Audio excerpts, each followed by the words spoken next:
দক্ষিণ এশিয়ার চমৎকার একটি সপুষ্পক উদ্ভিদের সাথে আজ আপনাদের পরিচয় করিয়ে দিব।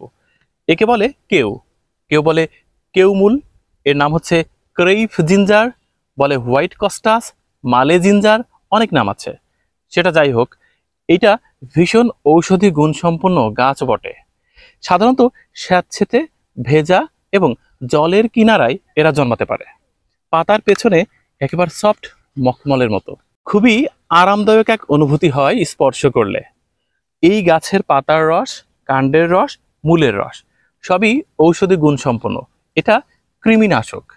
ইউরোপের অনেক দেশে এর মূল গরম পানিতে সিদ্ধ করে সেই পানি পান করা হয় শুধুমাত্র লাবণ্য অটুট রাখতে।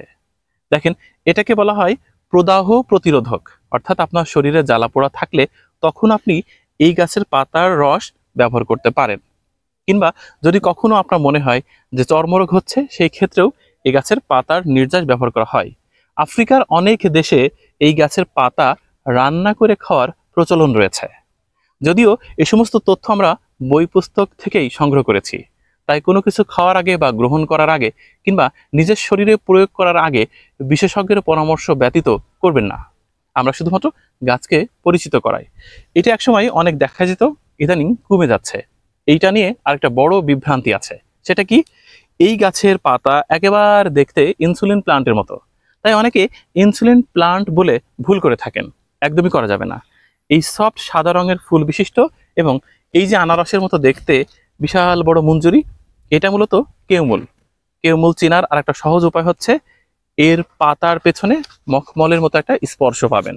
তারপর এর পাতা যদি আপনি কখনো গালে দেন, এভাবে দেখবেন এখানে কোনো স্বাদ নেই, একেবারে বেস্বাদ।